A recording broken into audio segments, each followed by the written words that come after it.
Mold Tool is the official sponsor of the Grease and Glamour podcast. Established in 1853, Mold Tool has grown to become a recognized leader in lubricant technology. Racing teams around the world have trusted Mold Tool to deliver the endurance and performance needed to compete at the highest level. Even if you're not racing on the track, Mold Tool's full range of synthetic lubricants will protect your engine against wear and tear of your daily commute. Stop by Universal Imports to purchase Mold Tool's line of products today.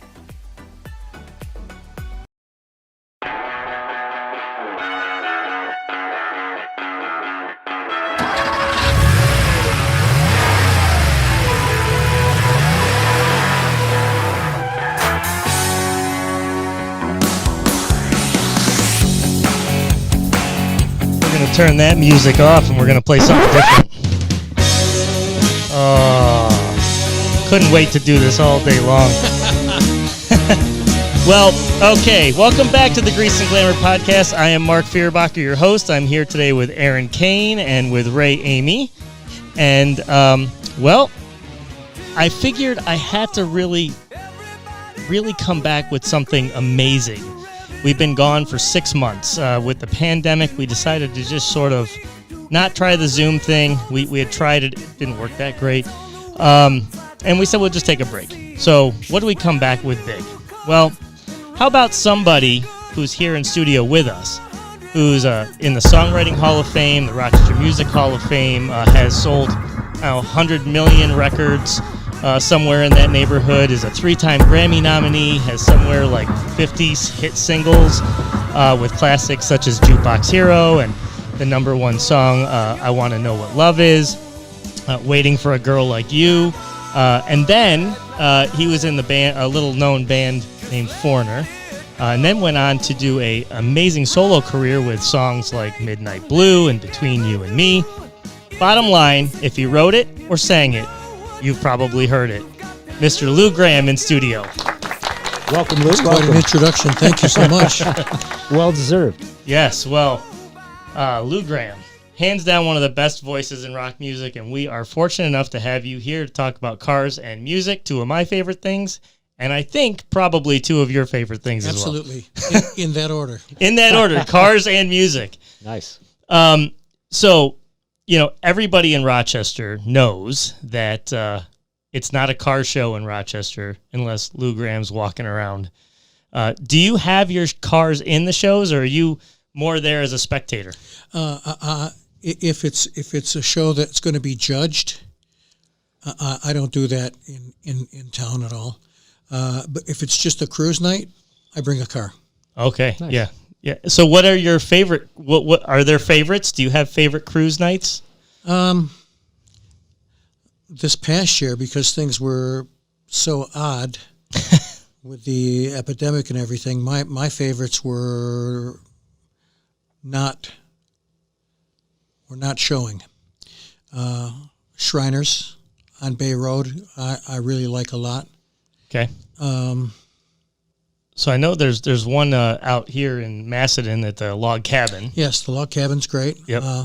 Food's not I'm bad. sorry, either. I can't remember the one I'm thinking of. Well, let's talk about your cars, though. If we can talk about your collection a little Now bit. that I can remember. All right, here we go. Let's start with your favorite down to your least favorite. You know, I've been asked that a few times. I can't choose favorites because they're like kids. Now, which one of your kids is your favorite? Right. Depends on the day, right? Yes. It depends on which one's in the room. So I'll start from the first ones that I bought. So in a little story that goes with it, or you just want the cars? Oh no, roll with it. 1992, I was in Los Angeles working with Foreigner on a couple new songs, and I saw that I had the Auto Trader, and I saw that there was a 1965 442. All it said was 65 442 3500.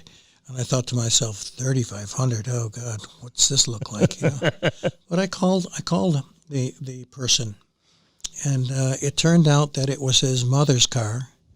She bought the car at the end of 1965, she wanted to buy a Cutlass, and the guy sold her an automatic on the column, power steering, 442. And I don't think she knew any better, but she had the car for over 30 years. She put only 30,000 miles on it, and she was backing out of the garage one day and scratched the rear quarter on the door rail, the overhead door rail. And when she heard it scratch, she put it in park, got out of the car, saw that it was scratched, turned the car off, and wouldn't drive anymore. Wow. So she gave the car to her son, which I find incredible, but he didn't want it. Wow. So he's the one who put the ad in for $3,500. And I called him, and I met him at a gas station on the way to the airport. I was going home to Rochester. A friend of mine from Rochester who lives in California was driving me to the airport, and I told him about the car, so we stopped. The guy met us at a gas station. And I looked at the car, and I saw the little scratch, but the rest of the car, the body was perfect. The interior had a crack in the seat right on the seam. I checked the mileage out, and it was 31,500. And I checked the undersides and the motor and the trunk. And I was going to try and lowball them, but I thought, you could lose a good car by doing that. Even if you lowball him and then try to buy it closer to the price, he might not want to deal with you. I've seen that happen Yep. before. Yeah. Yep. So I gave him what he was asking for, which was 30. I think it was 3,500.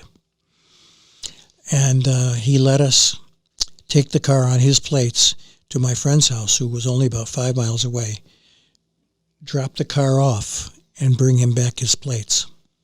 Now, this was in California? This is in California. And so then my friend continued to take me to the airport, and by the time I got back to Rochester, he already had a trailer truck picking the car up the next day. Wow. So it got home about 5 days later, and the destination the drop off was at a friend's place, and right across at his office right across the street from that was a automotive repair shop, body shop. Yep. That I had worked on before on, and they did really good work. So when they saw the car come off the trailer, I brought it over there and showed him a couple scratches, the scratch on the rear quarter. And as it turned out, the guy who drove the truck, was getting a car off that was on a higher level than my car, and stood on the hood near the front windshield and put 2 dents in it. And well, here's the thing. He made me see the sheet of paper if there was anything wrong with the car. Right. And I hadn't seen the dents yet, so I wrote that everything was good on it. Then when he left, I saw the dents.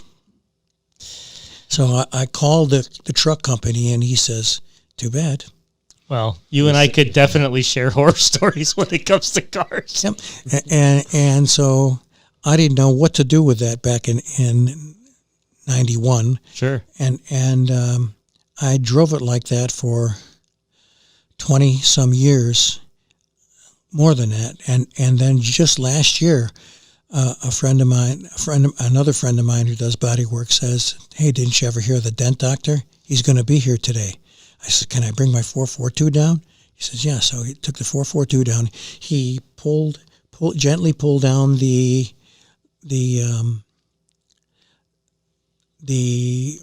roof Yep.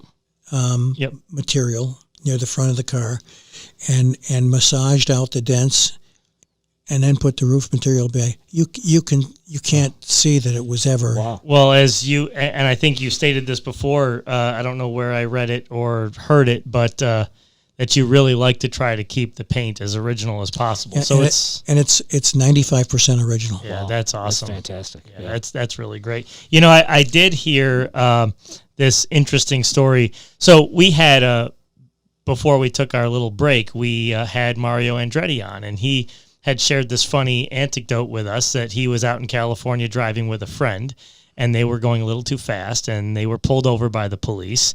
And the police officer actually said to them, "You're driving like Mario Andretti." And Mario Andretti pulled out his license and said, "Well, I am Mario Andretti." So they had a chuckle about it. Needless to say, I don't think he was ticketed. But it reminded me of a story I had heard about you a while ago. I think I read it in one of the publications that you had a car that you sold and then later on regretted selling it and bought it back. Yes. The second car in my collection that I bought was a 1965 GTO, and I bought it in Arizona from this older gentleman. He had to be in his early 80s, and he and his friend back in the 60s raced that car at a drag strip in L.A. Is it L.A. County drag strip or something? I can't remember what it is, but it's a big famous drag strip. And his friend owned the car, but they were partners in racing it. And after 25 or 30 years, his friend passed away from cancer, and his friend's wife gave him the car. So he'd been driving it around as just a driver for another 10 years, and was going to buy some property and decided to put the car for sale.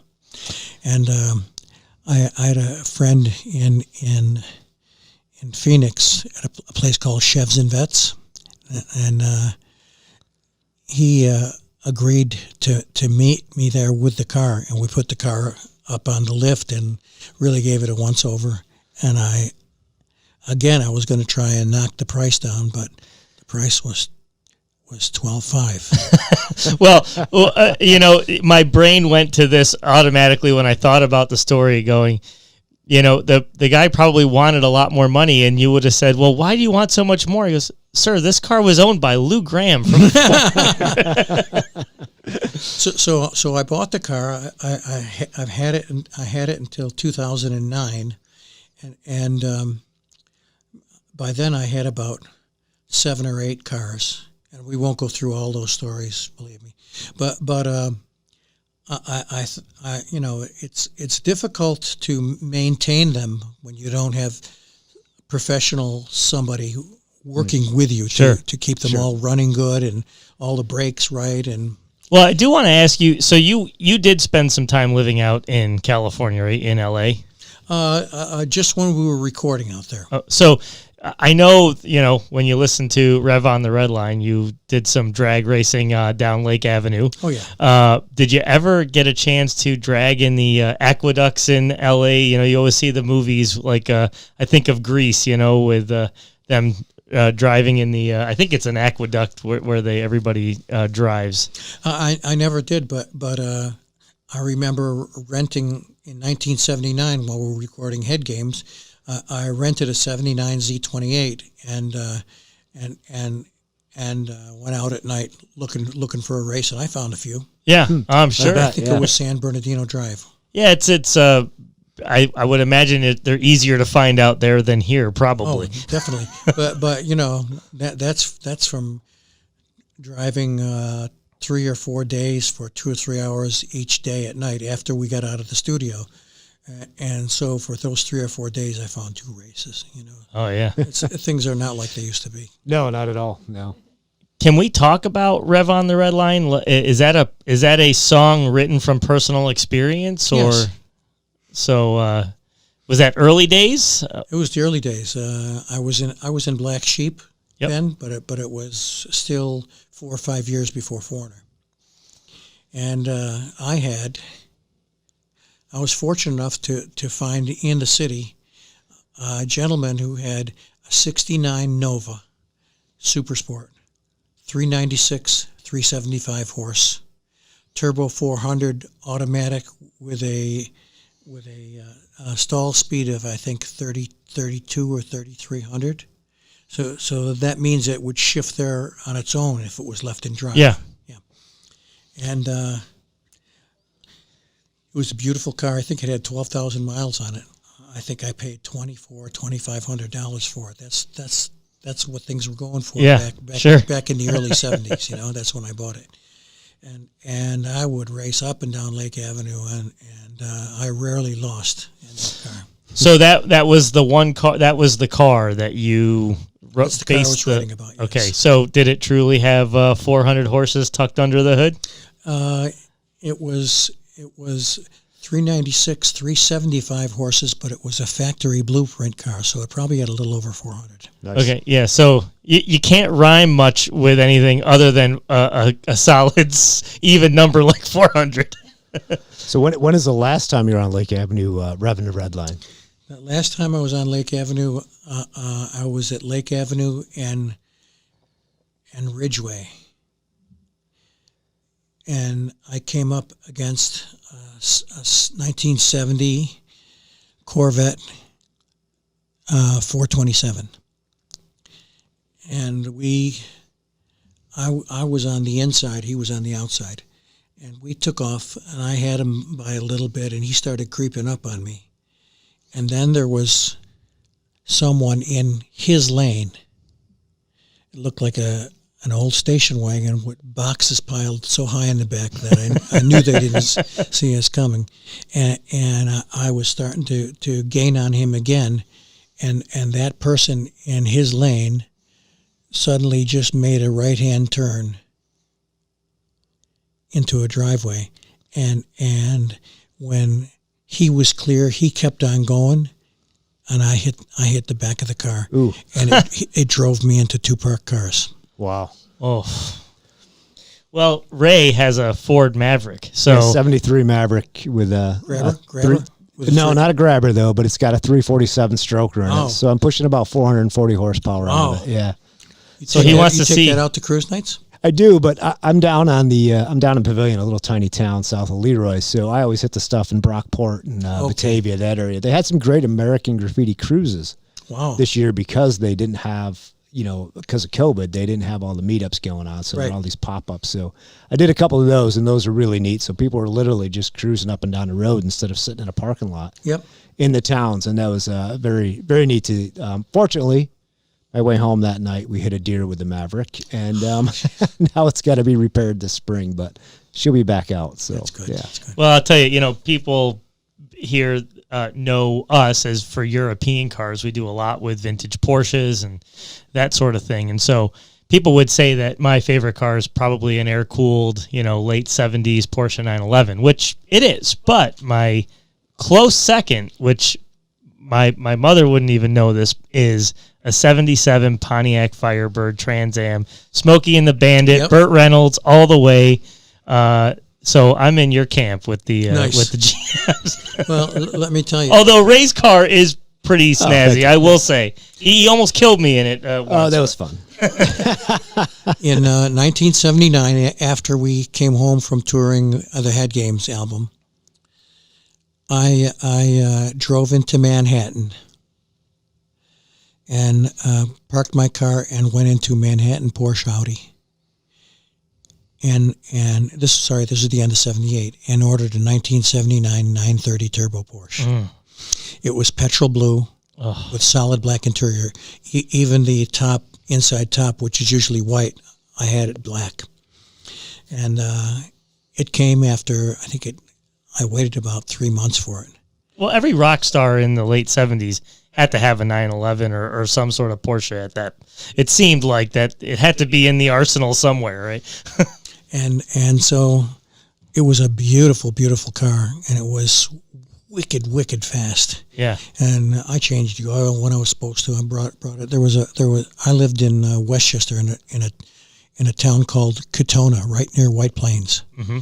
And I'd go across the Connecticut line. That was the closest Porsche dealer, and had the oil changed there. And I'd go across the street to a diner. And that car was so beautiful, and Well, those old air-cooled Porsches now are skyrocketing in price. I get Hemmings, and I see my car in the back of Hemmings going for the mid 200,000s. Oh yeah, Wow. We actually have 3 that we are doing in various stages of rebuilds out there right now, and I tell the customer, of course, it sounds like a sales job, but I say, don't even bat an eye as to how much this costs, because it'll come back to you. The air-cooled era is something that won't go away. They'll always be, and the longer that span is from when they were to now, is that car is going to get more expensive. So I owned that car 19 years, and you know why I sold it? Because of my family. I moved from Katona back to Rochester, and the streets were so bad, as they still are in Rochester, I was afraid I was going to spring the frame. Yeah, right. You know that? Yeah. I was afraid I was going to bend the frame and render that car as a piece of junk. Yeah, useless. Yeah. So I sold it, and you know what I got for it? $41,000. Wow. At an auction. I paid 44 and I got 41, and I thought I did good. Yeah. And they were still bringing that kind of money back in the late 80s. Sure. And it's just over the past 10 or 15 years that they've gone through the roof. But, it's so hit and miss with all cars. I mean, and with European cars, sometimes it's so polarizing, because you can take just a few years later when Porsche came out with the 928s, which were very powerful cars, but they just did nothing. People paid a fortune for them new, 60, 70 grand back then, and they were worth half of that 3 years later. I see ads for them, and it's low mileage, blah, blah, blah, this and that, and it's in the high teens. You can buy them for nothing. Yeah, you really can. So, let's. I'd like to sort of segue a little bit into music for a minute and say that, in Rev on the Red Line, you talk about you're winning the race gets the girl. But I would guess that becoming a rock star gets more girls. Yeah. Yeah. Just a little bit, huh? Musicians in Rochester, people that like rock and roll music from Rochester, Ray and I, of course, we are musicians. We're in a local band, and we know all about Black Sheep. In fact, we know one of your former band members, Donnie Mancuso, quite well. Shout out to Donnie. Yeah. Donnie's a great. Hey, Don. He's a great guy. And how do you go from being in Black Sheep, which was a successful local band, but you're just doing pretty much the local music thing, and then you are, next thing you know, you're an arena rock sensation. Like, could you take us through that a little bit? Well, Black Sheep had been together about 3 or 4 years, and we got an offer. We sent in a demo to Chrysalis Records. That's a European label, and they wanted to sign us, because they were making the move from Europe and establishing their first base in New York and then California and some other places. So they signed us to a single, okay? So we recorded the single and the flip side. So we recorded 2 songs for them, and we were waiting for them to release it, and waiting. And they finally released it. And they didn't even, in the States, they didn't even have a promotion department to push the song, make sure it was getting airplay and that there were records in the stores and stuff. They had none of that. So it got local airplay in Western New York, and that was the end of it. And then we played at a place called Westminster Park Inn, which became Fantasy Swings. Do you remember that at all? No. Yeah, it was right down East River Road. Okay. And we ended up playing the Auditorium Theater with Procol Harum. Oh yeah. Yeah. Yeah. Okay. And they were on. Oh, that's right. They were on Chrysalis Records. I'm talking about.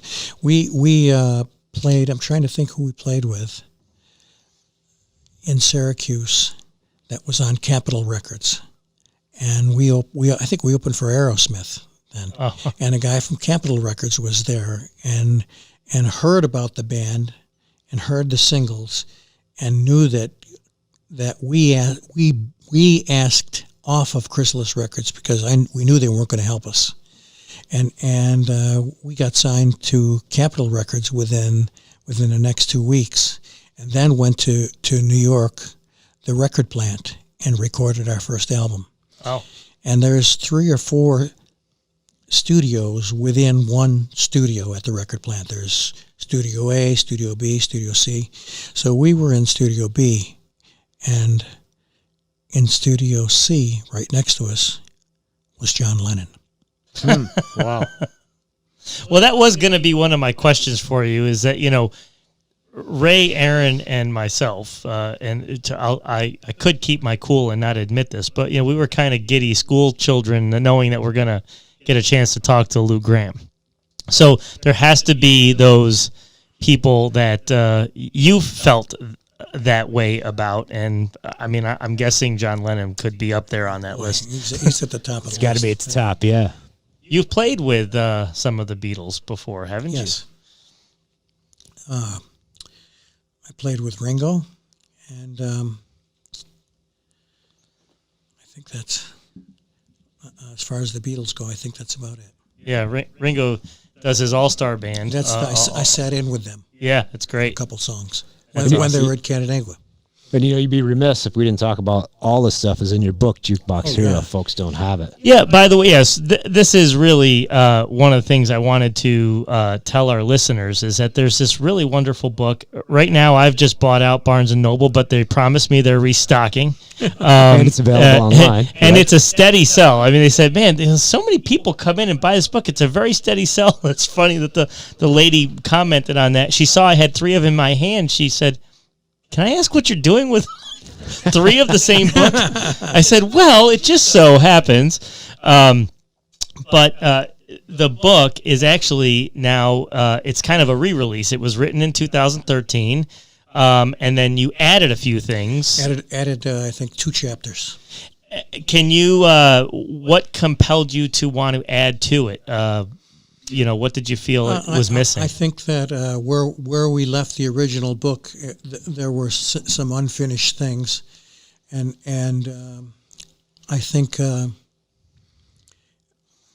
when we put the extra chapters in, that's when Mick and I patched up our personal differences, mm-hmm. and we received the Songwriters Hall of Fame award. Hall of Fame, yeah.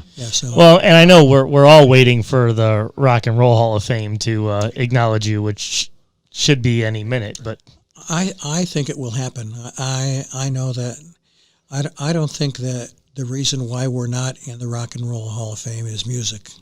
I think it's personal and it's politics. Well, you hear that. Yeah. You hear that from a lot of bands. There's a lot of bands that deserve to be in there that are not. Yep. So.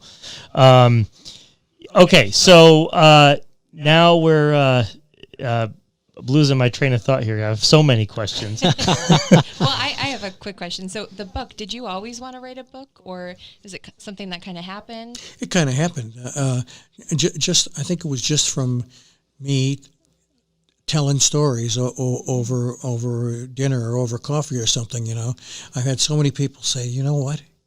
You should write a book. And I'm like, oh yeah, sure, But I started hearing that from a lot of people, and then when I met Scott Petoniak, yep, he says, listen to me, serious. I know you've heard this before, but seriously, you and I should write a book.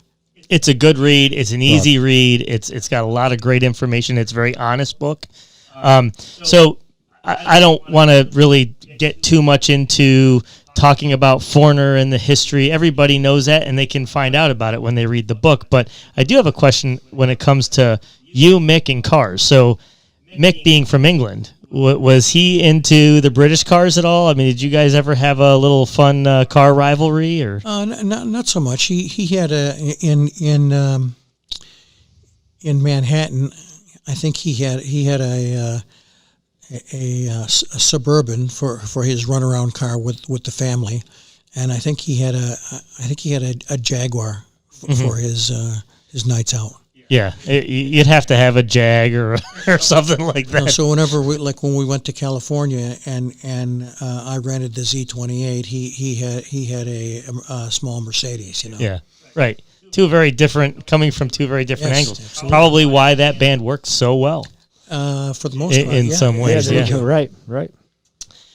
So you then you start your solo career after Foreigner. You have a bunch of hits in that. Fast forward even further, you create this band with your brothers, the Lou Gramm band. Yes. And I think Donnie joined you back up for that. Yes, he did. Right? Yes. And could you tell us a little bit about that album? Because that album speaks to me, speaks to Ray also. In fact, I think you've got it here. I got it right here. Yeah. I think it's one of your best releases outside of Foreigner for sure. Thank you. I think I've been I gave my heart to the Lord. It must have been about 27 years ago, and I remember when it happened. Foreigner had just played sold out concert at Madison Square Garden. And it was a wonderful show. I think it was one of our best sounding shows, and the audience was feverish. They were going crazy. It was a lot of fun. And after the show, all the people from Atlantic Records in New York were there. All the musicians who lived in New York were there, and we went out, and what started out as a small dinner ended up drinking wine, and then vodka and everything else. Pretty soon the pot came out, and before you know it, I was back at somebody's apartment doing lines of cocaine, yeah. and that continued on, talking, yep, and I just kind of stopped and took a step back, even in my frame of mind that I was in, which was, and I knew I was not sober. I realized that it was all bullshit. Every bit of it was bullshit. Yeah. Everybody stroking each other, and Mm-hmm. Yeah. why don't we do an album together? Oh no. Oh, Yeah. Let's Right. do A lot of that. Yada yada. Oh, wouldn't this be great if we could do that? How about me being the other singer, me and Lou, and Yeah. Right. I'll bring in my sax player.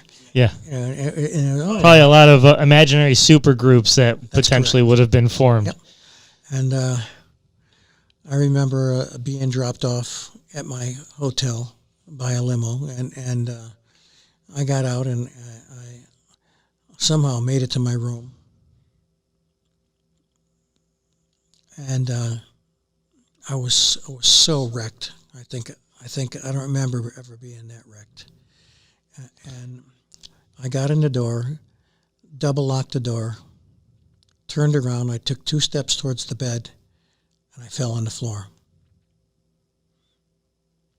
And I started crying. I started crying, and I told the Lord that this is not the kind of life I wanted to live. This is not what my parents brought me up to be like. I wouldn't want my wife or my kids ever to see me like this.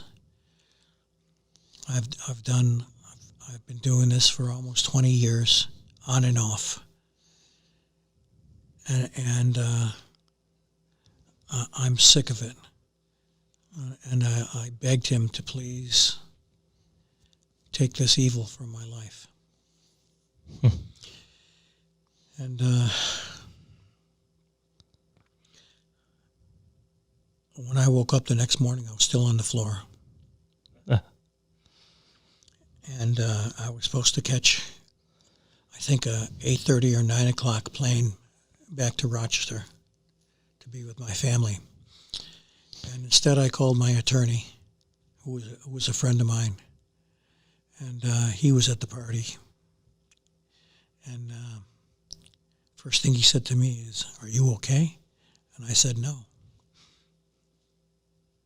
He says, "You were flying last night."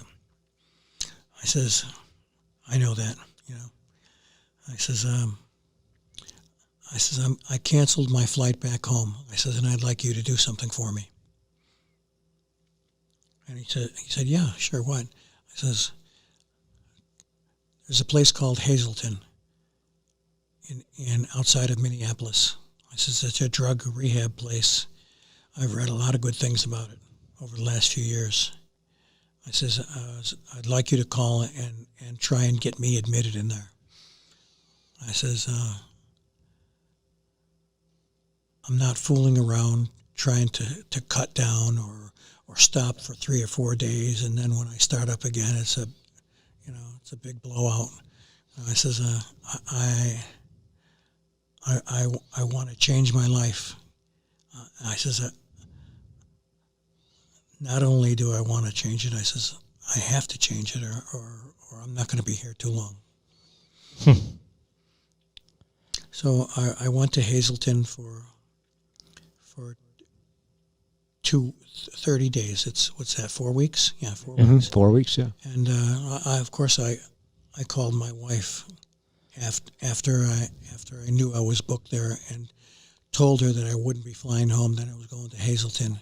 And she started crying. She was so happy for me.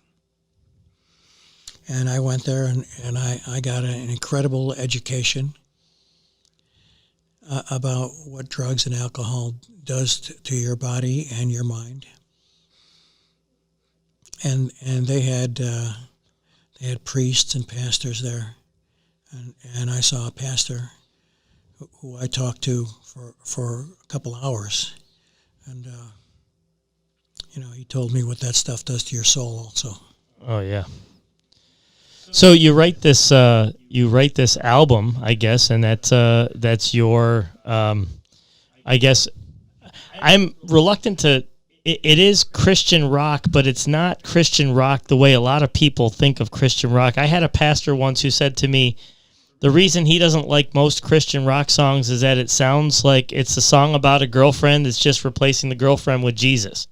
And then, so you have those types of songs, and then there's some other bands, and they're very good, but they're very technical. They're more of like a musician's type of band. But when you hear the first track on that album, it's got such bite, and I'd like to just play a snippet of it if I could.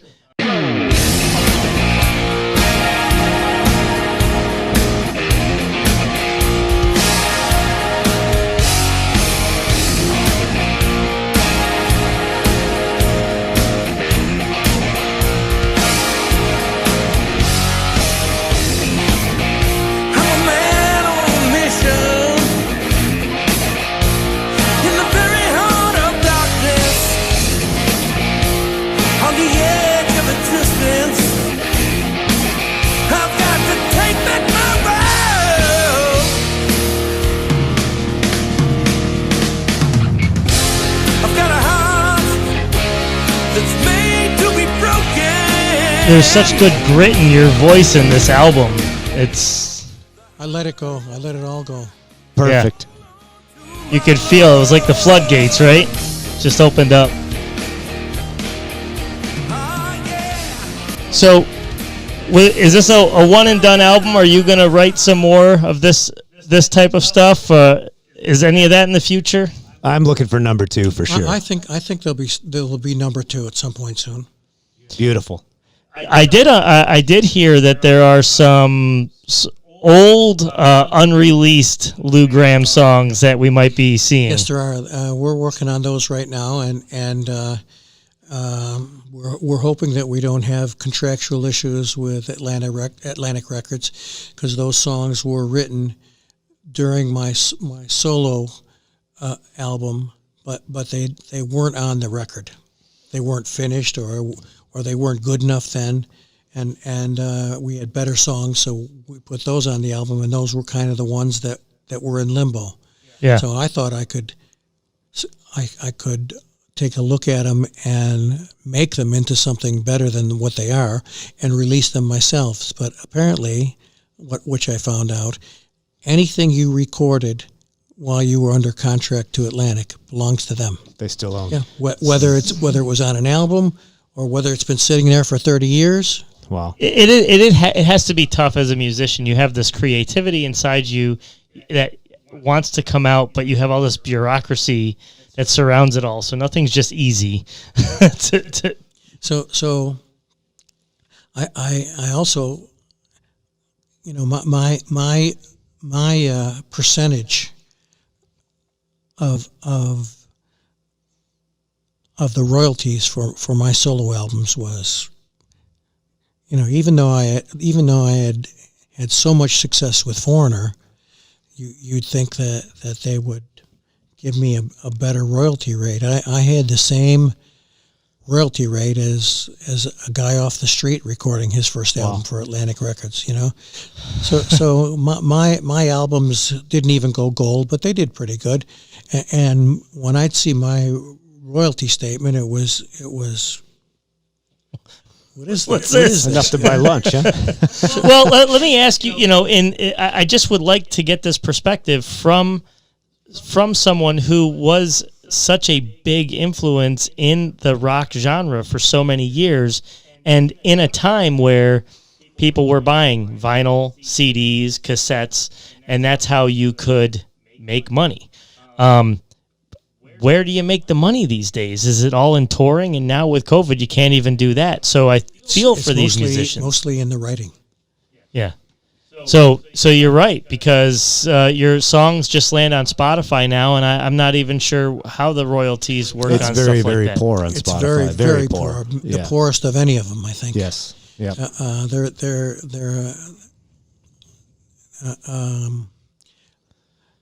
They're not a very generous bunch. No, not at all. No, here's the thing, and this is what a lot of non-musicians don't realize, and a lot of kids don't realize these days, because they listen to these songs. My kids know all of your songs because they've heard them on the radio. But Ray and I were talking before you came, saying back in the day you got an album and you listened to it start to finish because the songs were in order for a reason. There was a whole cadence to how an album went. Right. Yes. And now, if I even see the random or shuffle button, I freak out. We're not doing anything on random or shuffle. Or the kids download 2 songs from this band, 3 songs from that band.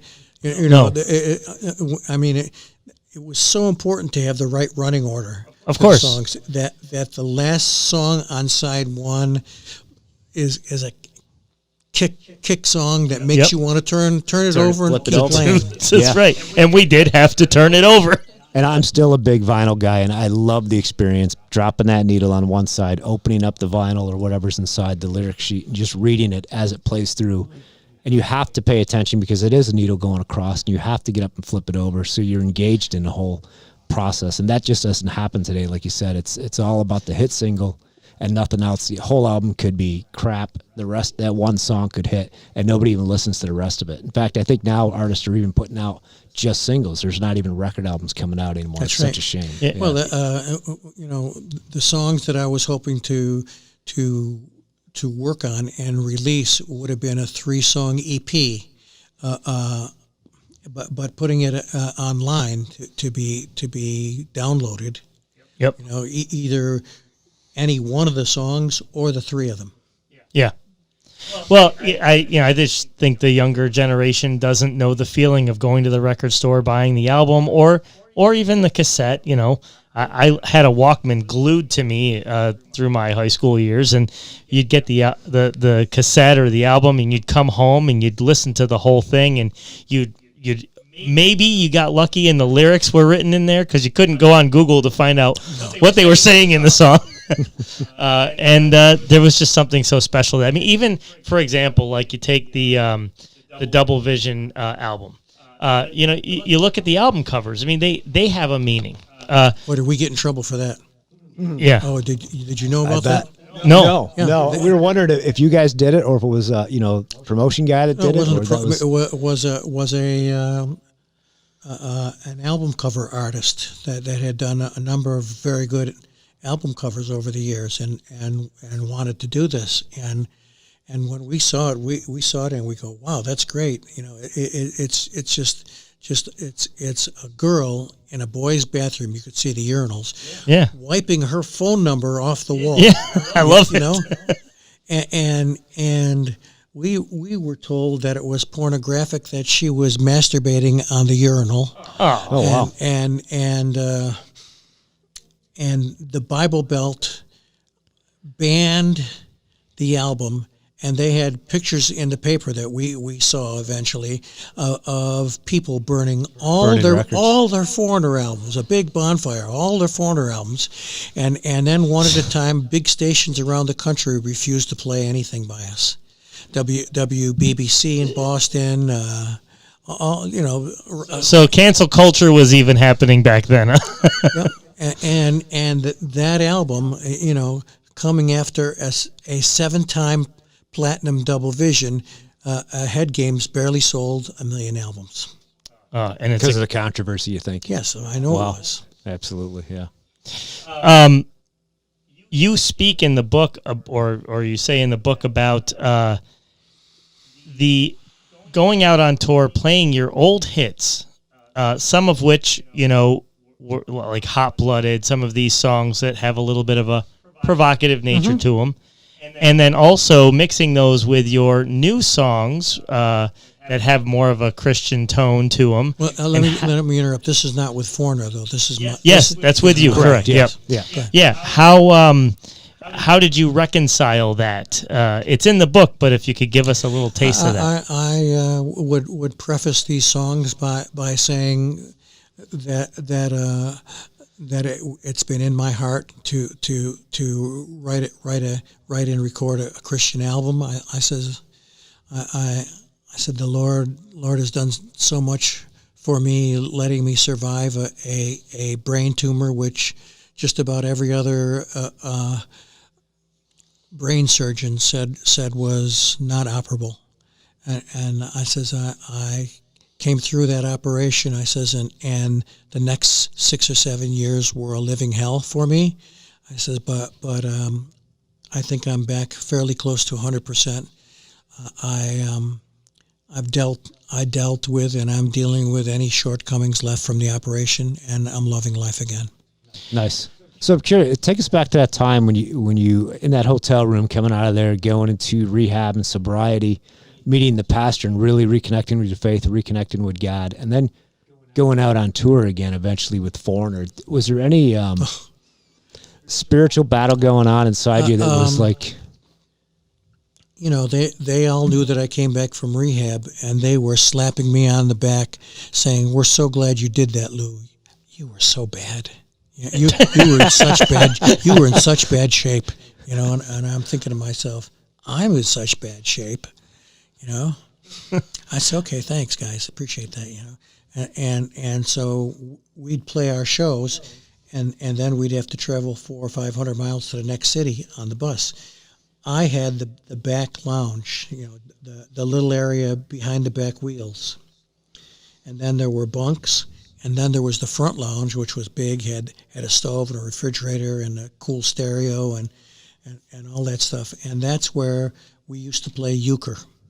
and Crazy Eights and all sorts of stuff, and we play a couple hands, and then it was, and so we probably would leave the show we were playing at around. The show would end around a little after 11. Then we'd go sell merchandise and sign things for the.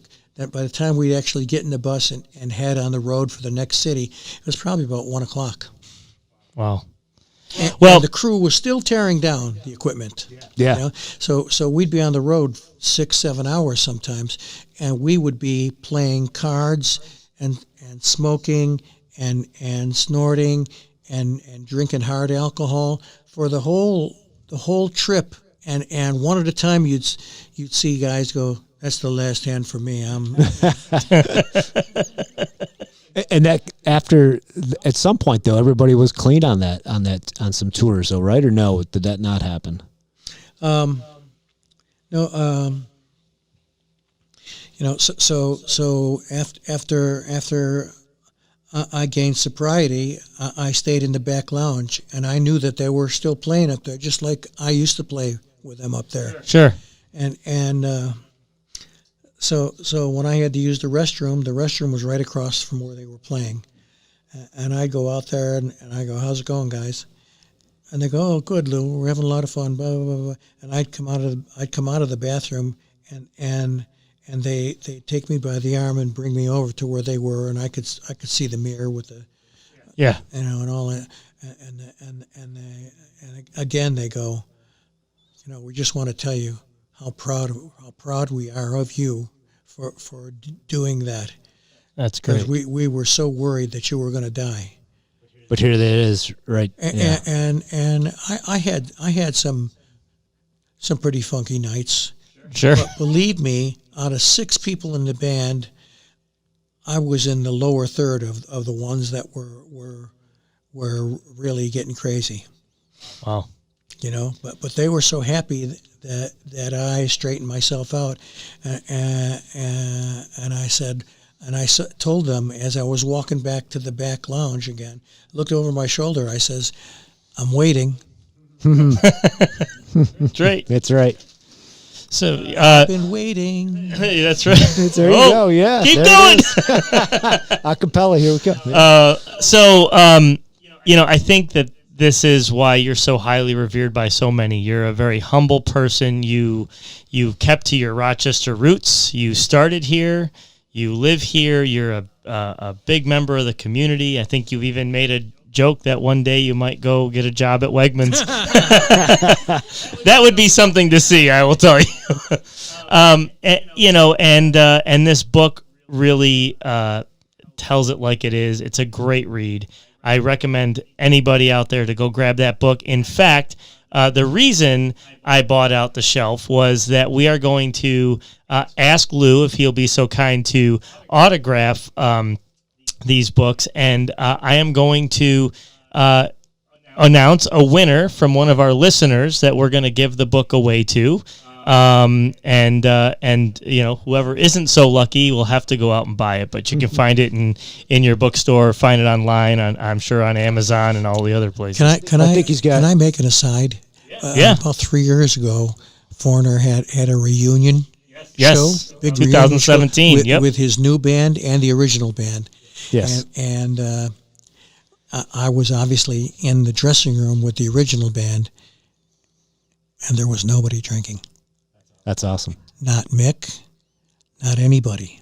That's great. And I didn't say a word, but I was so thankful. That's awesome, yes. And it probably just creates a whole different dynamic, a good dynamic. Well, I had no idea what the band was going to sound like. We only had one rehearsal. And here we were playing with the band that he had been playing with for 4 or 5 years now. Right. And when we came on and played our songs from the earlier albums, the band was killer. Oh, yeah. There's no sloppy mistakes. It was tight. You sounded great. The videos, you can find them if you search for them. Really, really good performance. And I was on top of the world. And I'm thinking to myself, this is what I always pictured the band sounding right. like. Well, I kicked myself 2 years ago. You played with Donnie and our friend Dave Drum and Steve Bartolotta at the Steel Rail Fest, and I didn't get a chance to get there that day. That was a lot of fun. They had a blast. I know they did. It's a big highlight of their life. So, anyway, please check out the book. Go buy Lou Gramm's countless records, whether they're in Foreigner or his solo career or the Lou Gramm Band, which is awesome. And we'll end with kind of a couple quick rapid fire questions. Your favorite car ever? I think my 68 Camaro Super Sport. And is that a car you still have now? Okay. Nice. Never get rid of it? Never. Okay. Because if you sell it to me, I will use that line and say, yeah, this car was formerly owned by Lou Gramm, so it's doubled in price since you sold it to me. Your favorite song to perform? Juke Box Hero. Aaron, I know this was killing you because you wanted to tell them your mom's favorite song. Yeah, my mom's favorite song is Midnight Blue. And I told her geez, that that's nice. we were coming in, and she was like all in her glory. So Yeah, I love Midnight Blue. yeah. Can I tell a quick story? Absolutely. You can stay all day long. We'll keep going for the next hour if you want. Where's this going to be heard, by the way? So this podcast for our listeners and for Lou is on Apple Podcasts, Google Podcasts, Spotify, Stitcher, everywhere podcasts are found. And we're also, with Lou's permission, going to be putting this up on YouTube as a video podcast as well. So there's probably a good chance that some of the foreigner guys may come across this and hear it. Sure. We hope so. Is that good? I can try and hide it from them if you like. Hey, we can edit anything you like, so that's fine. You were going to tell a story, I'm not though. Tell it now. All right, off air, we'll get that. Well, I mean, I just want to say personally, Lou, I think, as growing up, like I said, knowing that you're from Rochester and the voice that you have is just golden. And the music you put out, I've been a fan for a long Thank time. you so much. And knowing that you've gone through sobriety, come to the faith, and putting out some great faith music is what I call it. And where you are today, I just thank God for that and thank you for that. So Thank you. I thank God for that, too. yes, absolutely. Yes. Not a day goes by, really. Yeah, Ray and I share that sentiment. And, a song that a lot of people, I didn't even know this was a Lou Gramm song, although I've heard it a million times because I love the movie, but Lost in the Shadows from the Lost Yes. Boys. It's one of my favorite movies. Yep. That is a great song. Thank But probably people don't reference that song as often as you would think they should. The producer of that song is Joel. The movie is Joel Schumacher. Yeah. And he produced the song too, and the video for the song, and they came to me when the movie was almost finished and asked me to write a song for the movie, and then when they heard the song, they wanted it to be the title song. So I will go as far as to say, and this is not to just kiss butt here, but I don't think that movie would be what it is today without that title song. Oh, Really, that is, I can't picture any other soundtrack playing over that song. And you brought up Shadow, and that's a band we didn't even touch on that you Shadow had. King. Shadow King was amazing. Vivian Campbell, Yes. if I remember right correctly. Yeah. That is a great album. Fantastic band, great album. Yes, I love that album. And So, yeah. we were set to make the second album, and he got an offer to join Def Leppard, Def Leppard. and he basically just left. Yeah. And he was such a name that I couldn't even think about doing another album without him being part of it. So, Right. Well, that album is stellar, so well done on that Thanks. one. For sure. Have you That's ever one of heard my that? Favorites. Oh yeah, and your rendition of "Stairway to Heaven" is Yes. pretty awesome too, I will say. So, ladies and That's a gentlemen, one-off. check. Yeah, there's a one-off, check out everything that Lou has. It's all out there. You can find it. You get his albums. Bob, is there a place where they can go to get merchandise? LouGrammOfficial.com. You can also email me, mark@universalimports.com, or Aaron. If you have any questions for Lou, I'm sure you'd be willing, if I sent an email out, Bob, to answer if someone had a question. I could keep you here all day and all night, but we want to be respectful of your time. And there's a lot more car stuff. I'll come back again another time, and we'll pick up where we left off. That's Oh, I love that. I love it. Lou Gramm, thank you so much for your graciousness. Thanks for I having really me. I appreciate enjoyed it. myself today. Thank you. God bless you. You man. too. Ladies and gentlemen, look for Lou out at the car shows. Let's hope that this summer will be a little bit different. The pandemic will be behind us, let's hope, and that we'll be able to enjoy cars and sunshine and rock music. So, all right, until next time, I'm Mark from Universal Imports, the Grease and Glamour podcast, coming to you from 834 Linden Avenue, universalimports.com, the only name you need to know for car sales and service. And check out our numerous other podcasts. And thank you, Ray, for joining us. Thank you for having me. And thank you, Aaron, for being here. And we'll see you next time.